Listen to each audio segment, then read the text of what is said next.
Hi there, I'm Sue Thompson and I'm 53 years old. Just last week, I was getting ready for what I thought would be a wonderful Christmas party at my son Marcus's beautiful home. You know, after working my 3 jobs, cleaning offices at 4 in the morning, selling merchandise at Target in the afternoons, and cashiering at the grocery store until 11 at night. I was honestly exhausted. But I was so excited to spend time with my family. I'd been looking forward to this evening for weeks, hoping to reconnect with Marcus and maybe even bond a little with my daughter-in-law, Brittany. Though something about her always made me feel uneasy. Before I dive into what happened that night, I'd love to know where you're watching from.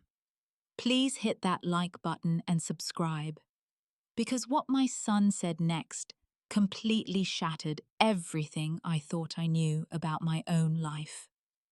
Let me take you back to that December evening that changed everything. Life hadn't been the same since I lost my husband, Paul, 3 years ago to a sudden heart attack.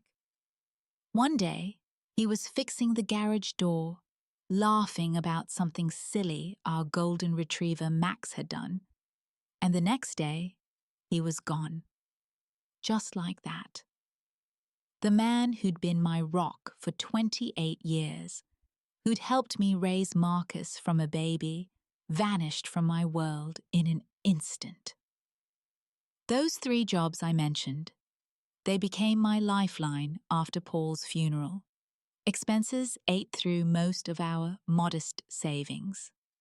Clean Corp hired me to sanitize office buildings downtown. Starting at 4 in the morning, I drag myself out of bed at 3:15, drive through empty streets while the city still slept, and spend 4 hours mopping floors and emptying trash cans. The work was honest but backbreaking. My knees ached constantly, and my hands were always red and raw from the cleaning chemicals. By noon, I'd rush over to Target, where I worked the retail floor until 6. Customers could be demanding, especially during the holiday season. But I tried to stay cheerful. The young managers treated me kindly enough, though I could see the pity in their eyes sometimes. Here was this older woman clearly struggling, folding clothes and restocking shelves alongside college students earning spending money. Evenings belonged to Murphy's Grocery, where I scanned barcodes and bagged produce until closing time. My feet would throb in my worn tennis shoes, but I needed every dollar. The utility bills never stopped coming, and the mortgage on our little house in Queens seemed to grow heavier each month. Marcus had been my pride and joy, my mama's boy, who'd call every Sunday without fail when he was younger. We used to have such wonderful Christmas traditions, baking cookies together, watching old movies, building snowmen in our tiny backyard. But success had transformed him. After graduating from Columbia with his computer science degree, he'd landed some high-paying position at a tech startup in Manhattan. Suddenly, my son, who used to wear thrift store jeans, was shopping at expensive boutiques and driving a BMW. Then came Brittany. Marcus met her at some networking event 2 years ago, and she swept into our lives like a perfectly manicured tornado. She claimed to be from Las Vegas, though she was vague about her background whenever I asked questions. The wedding had been this lavish affair in the Hamptons that cost more than I'd earn in 5 years. I'd contributed what I could, a modest $200, but felt embarrassed by how little it was compared to what her family seemed to spend effortlessly. After the wedding, Marcus's calls became less frequent.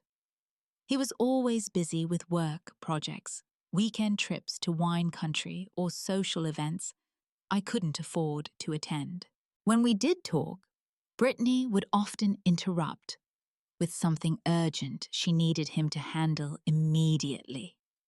I tried not to take it personally, telling myself this was just how successful young couples lived their lives. The Christmas party was being held at their new house in Westchester County, a massive colonial with a circular driveway and perfectly landscaped gardens. As I pulled up in my 15-year-old Honda Civic, I felt completely out of place among the Mercedes and Lexus vehicles lining the street. My second-hand red dress from Goodwill suddenly felt shabby, and I wished I'd been able to afford new shoes instead of wearing these scuffed black flats I'd owned for years. Inside their home was decorated like something from a magazine. Twinkling lights draped every surface, an enormous Christmas tree dominated the living room, and waiters in crisp white shirts carried silver trays of champagne and fancy appetizers I couldn't pronounce. The other guests were clearly from Marcus and Brittany's social circle, well-dressed professionals discussing stock portfolios and vacation homes in the Bahamas. I tried my best to make conversation, but every exchange felt awkward. When someone asked what I did for work, I'd mumble something about retail and try to change the subject. These people talked casually about spending my monthly grocery budget on a single dinner out. They belonged to country clubs and sent their children to private schools that cost more than my annual income. I found myself gravitating toward the kitchen, helping the caterers clear plates and refill serving dishes, which felt more natural than trying to discuss wine pairings or European river cruises. As the evening progressed, I kept catching glimpses of Marcus across the crowded rooms, but he seemed constantly surrounded by colleagues and friends, deep in animated conversations about business deals and investment opportunities. Whenever our eyes met, he'd smile and wave. But something felt different about his demeanor. There was a formality there that hadn't existed before, as if I was just another guest, rather than the woman who'd raised him. Brittany floated through the party like she owned not just the house, but everyone in it. Her platinum blonde hair was styled in perfect waves. Her emerald green cocktail dress probably cost more than my monthly rent, and she wore diamond earrings that caught the light every time she turned her head. She'd greet me with air kisses and comments like, "Oh, Sue, you look so comfortable in that dress," or "I just love how practical your hairstyle is." Each remark felt like a tiny needle designed to remind me of my place in their refined world. I found myself in conversations with other guests who clearly had no idea what to make of me. One woman in pearls and a Chanel suit asked if I had enjoyed my recent trip to Europe. When I explained I hadn't traveled anywhere in years, she looked confused and quickly excused herself. A man in an expensive tuxedo tried to engage me in discussion about the stock market, then seemed bewildered when I admitted I'd never owned any investments beyond a basic savings account. The contrast between my current reality and the memories flooding back was almost overwhelming. I remembered Christmas mornings when Marcus was 7 or 8, when he'd wake up at dawn and drag Paul and me to the living room to see what Santa had brought. We couldn't afford elaborate gifts, but Marcus would be thrilled with simple toys from discount stores and homemade stockings filled with candy canes and small treats. He'd hug me so tightly and whisper that I was the best mom in the whole world. Now, watching him laugh with people who could afford to be careless with money, I felt like I was looking at a stranger wearing my son's face. Success had given him confidence and sophistication, but it seemed to have also created distance between us. He spoke differently now, using business jargon and dropping names of important clients. His gestures were more refined, his clothes impeccably tailored, and even his laugh sounded different, more controlled and polished. The moment that changed everything happened around 9:30. I was standing near the fireplace trying to warm my hands and gather courage to say goodbye when Marcus approached with a small group of his friends. Brittany appeared at his side almost instantly, as if she'd been monitoring his movements all evening. "Mom," Marcus said, his voice carrying easily over the background conversation and holiday music. "I hope you're having a wonderful time tonight." He paused, glancing around at his friends with what looked like pride. "How are you enjoying the $10,000 monthly allowance we've been sending you?" The words hit me like a physical blow. $10,000 monthly allowance. The room seemed to tilt sideways, and I felt my face grow hot with confusion and embarrassment. Several nearby conversations stopped as people turned to look at us, sensing drama unfolding. "What allowance?" I managed to whisper, my voice barely audible above the party noise. "Marcus, honey, I don't know what you're talking about. I work 3 jobs just to pay my bills." The look of genuine surprise that crossed my son's face told me immediately that something was terribly wrong. His eyes widened, his confident smile faltered, and he glanced quickly at Brittany, whose expression had shifted from smugly satisfied to suddenly calculating. "But Mom," Marcus continued, his voice growing uncertain. "Brittany said she's been handling all the transfers. We've been sending you $10,000 every month for the past 2 years. She told me you were finally able to quit those jobs and enjoy your retirement." The silence that followed was deafening. Even the background Christmas music seemed to fade as everyone within earshot stopped their conversations to watch our family drama unfold. I felt dozens of pairs of eyes boring into me, witnessing my humiliation and confusion in real time. Brittany's face had gone pale beneath her perfectly applied makeup, but she recovered quickly, forcing a brittle laugh. "Oh, Marcus, darling, I think there's been some miscommunication here." Her voice carried that same patronizing tone she always used with me. But now there was an edge of desperation beneath it. "Your mother is so proud, you know how she is. She insisted on continuing to work, even though we've been helping her financially." "That's not true," I said, my voice growing stronger as the shock began to transform into something else, a cold, creeping realization of betrayal.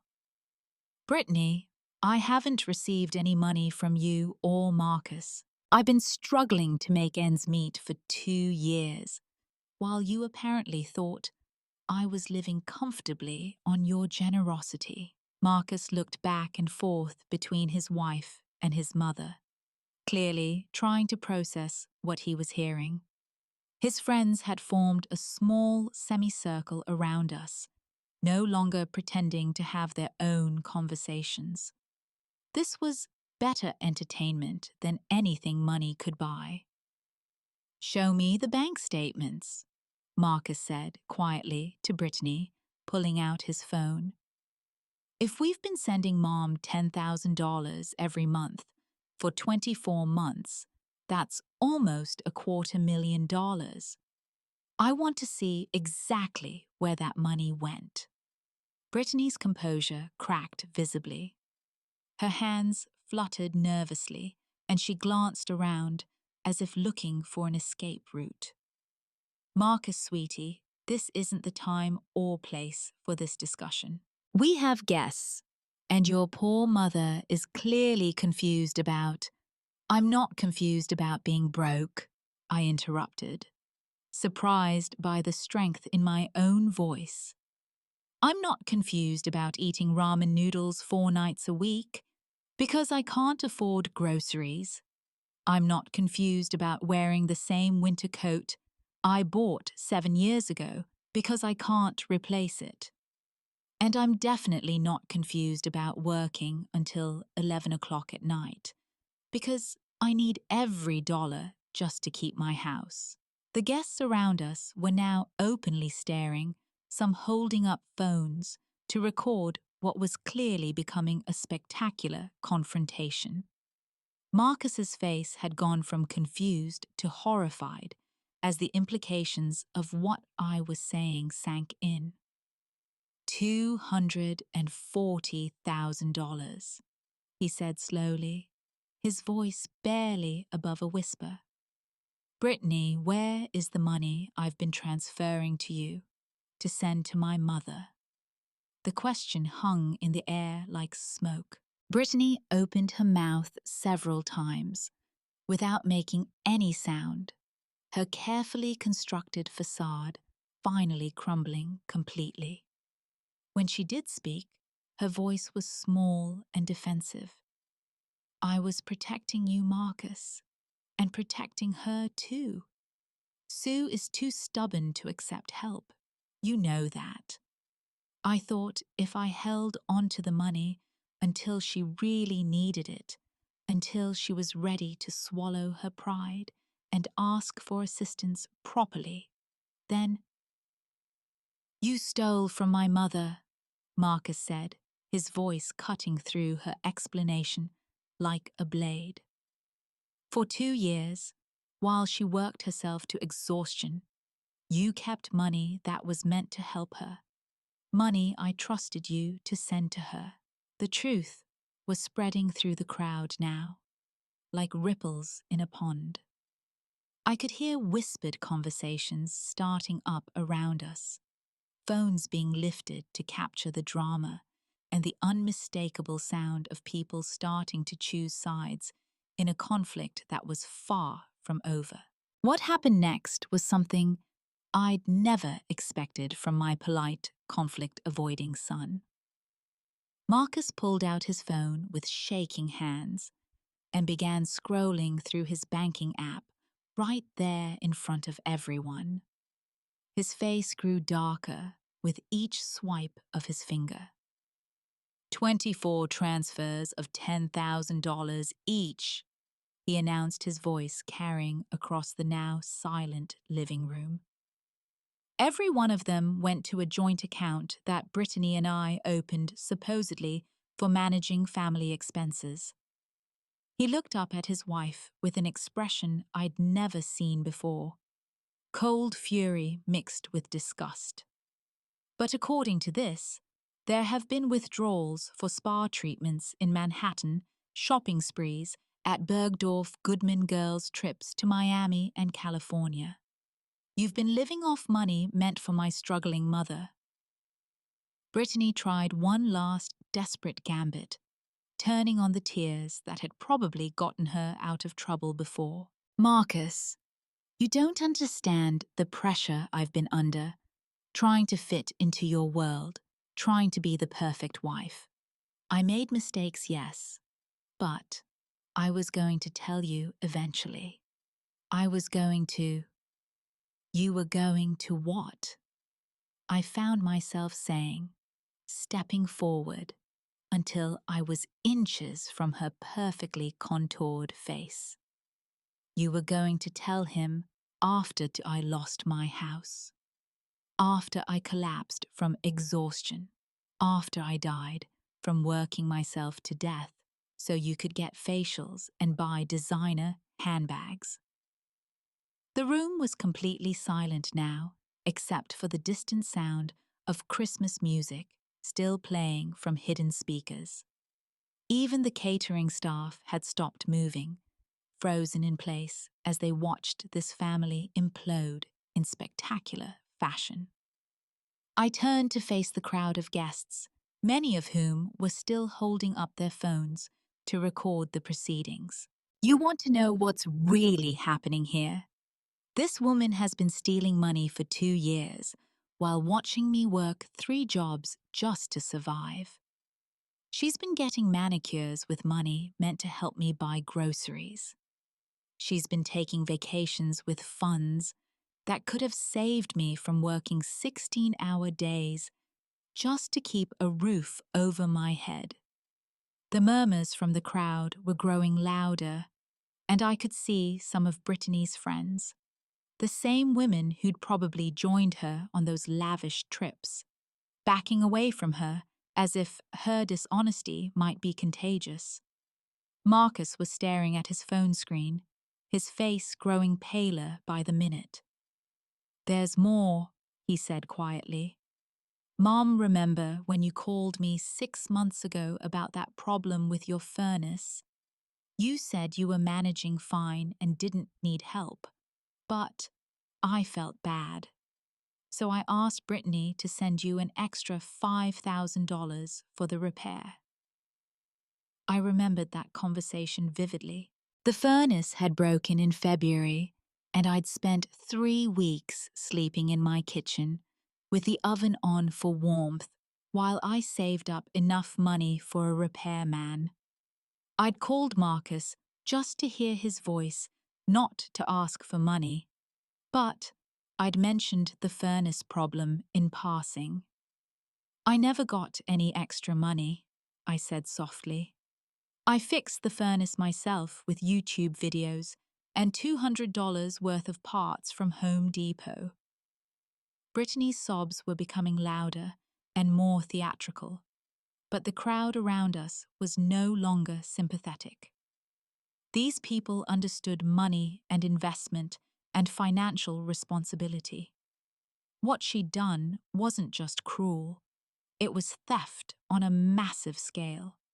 I made a decision in that moment that surprised even me. I straightened my shoulders, smoothed down my second-hand dress, and looked around at all the faces staring at me with a mixture of pity and fascination.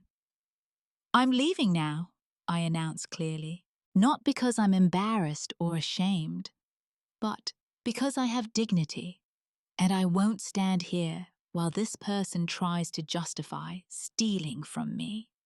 I turned to Marcus, whose eyes were filled with tears. "Son, we'll talk tomorrow when you've had time to process all this. But understand this: I never needed your money to survive. I needed your respect, and I needed honesty. Those are things money can't buy." The week following the Christmas party was unlike anything I'd ever experienced. Word of what had happened spread through social media faster than I could have imagined. Apparently, several guests had posted videos of the confrontation online, and by Thursday morning, I was getting phone calls from local news stations wanting to interview me about elder financial abuse and family betrayal.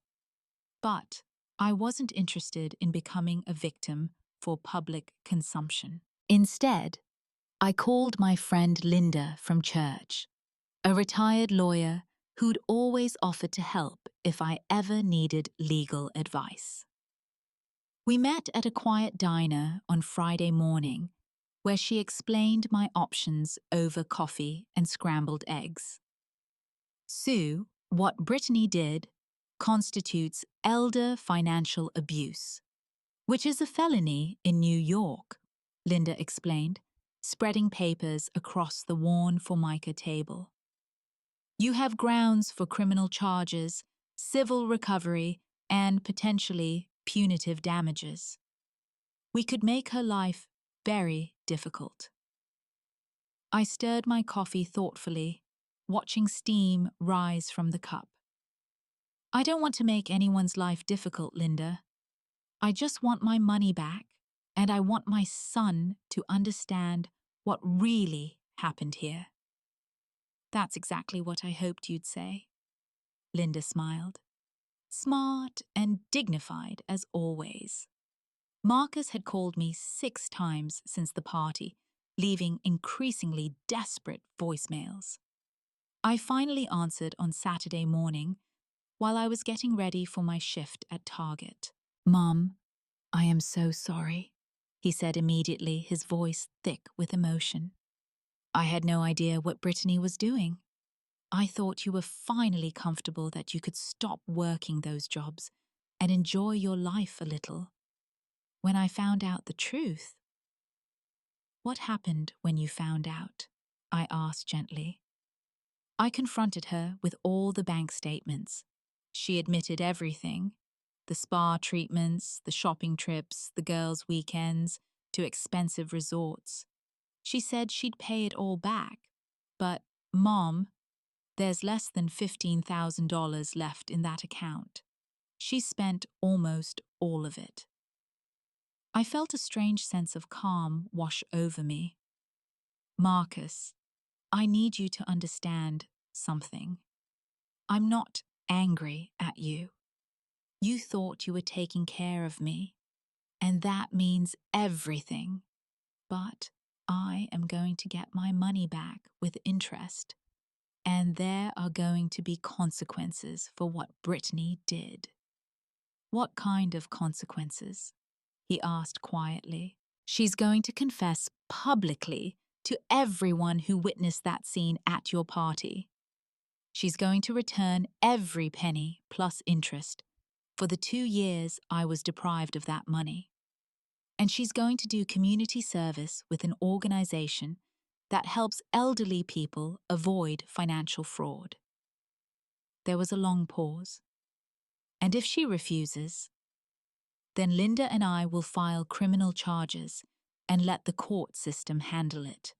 But Marcus, I want you to understand that this isn't about punishment. It's about accountability. What she did was wrong, and pretending it wasn't wrong just enables her to do it to someone else's family. The conversation that followed was difficult but necessary. Marcus admitted that there had been other red flags he'd ignored. Brittany's expensive tastes that seemed to exceed even his generous income. Her reluctance to let him handle family finances directly, her insistence on managing all gifts and support to me personally. I think I was afraid to look too closely, he confessed. She made me feel sophisticated and successful, like I'd finally made it into a world I'd always wanted to join. I didn't want to question the details, as long as everything seemed to be working. By the following week, Brittany had agreed to all my conditions. The public confession happened at a gathering Marcus organized, many of the same people who'd witnessed the original confrontation. She stood in front of everyone and admitted that she had intercepted and spent money intended for me, apologized for her deception, and announced that she would be making full financial restitution. Watching her that day, I felt something unexpected. Not satisfaction or revenge, but sadness.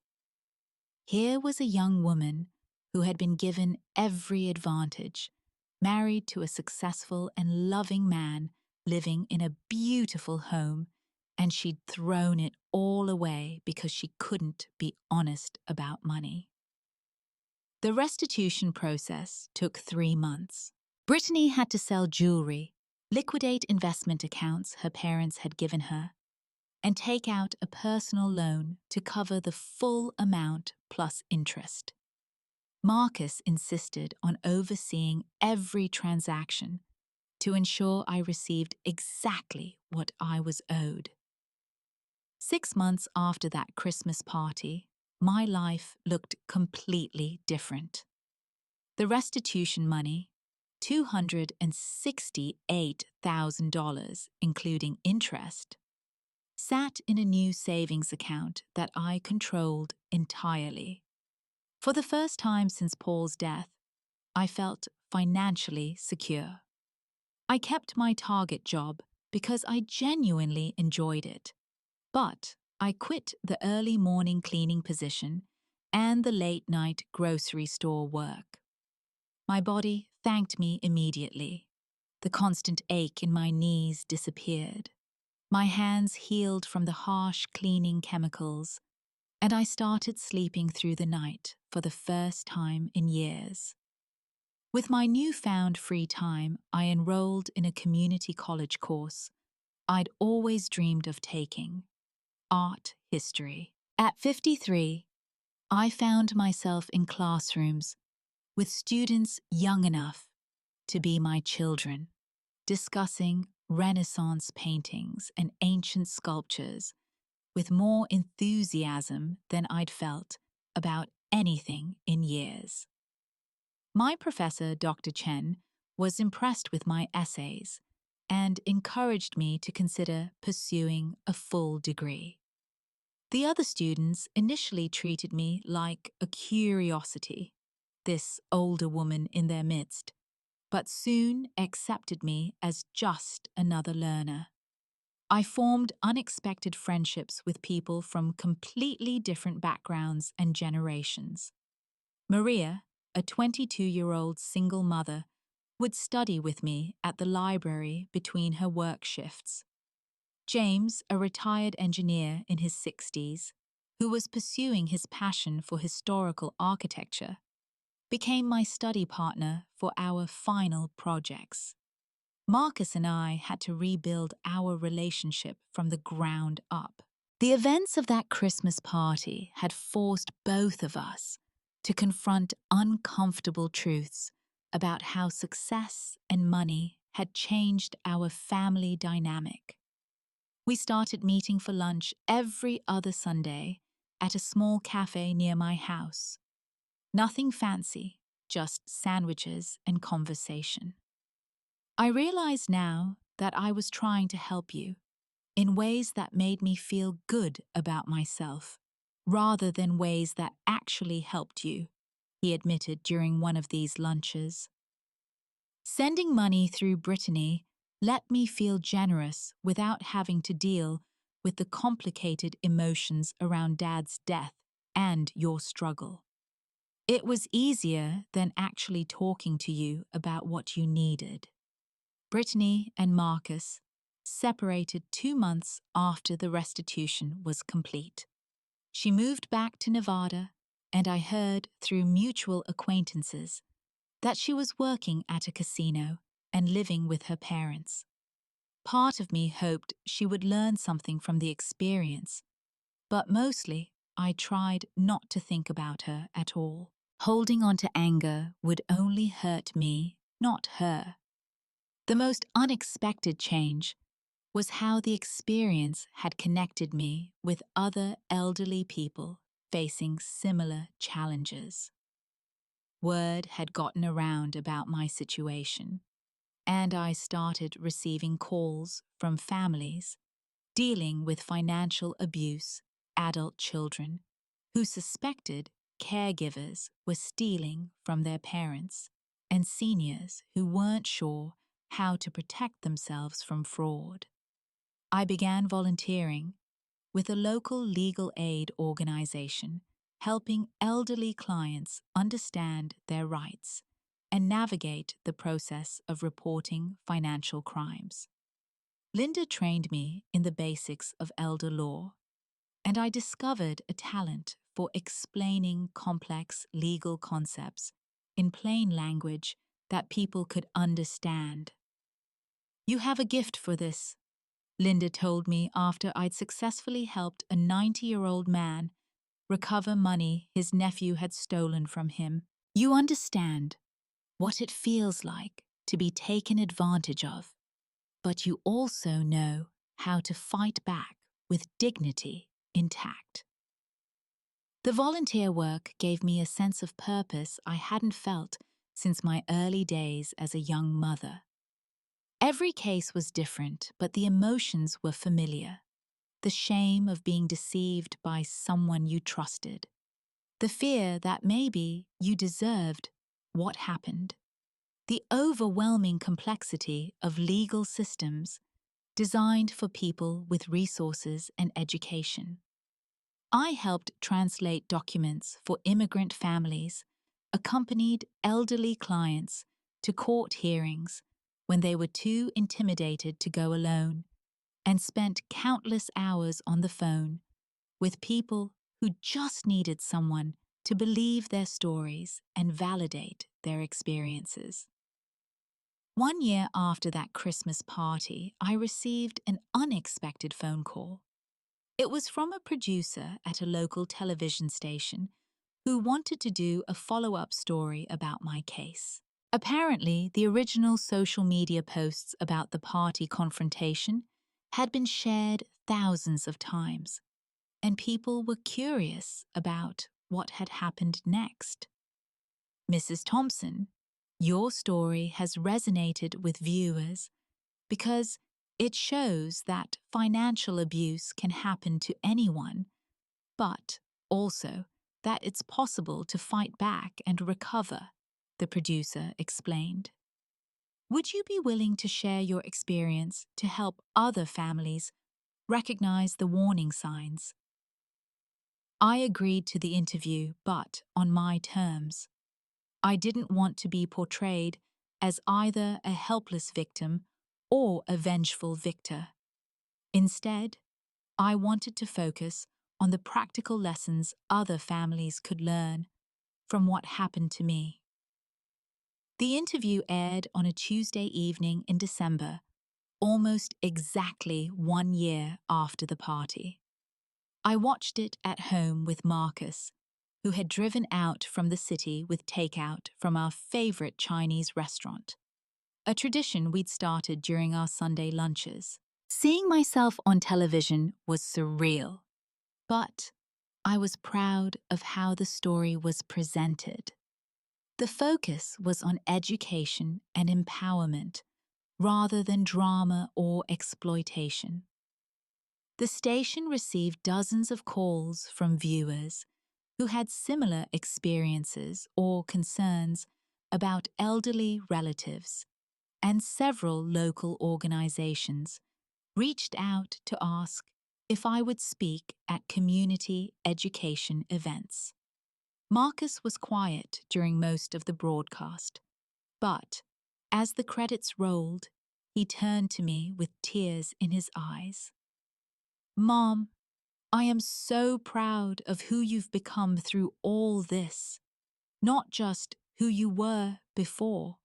You were always strong and dignified, but who you've chosen to be since. You could have been bitter or broken, but instead, you've used this experience to help other people." "I learned something important about myself," I replied, reaching over to squeeze his hand. "I spent so many years after your father died, feeling like I was just surviving, just getting through each day.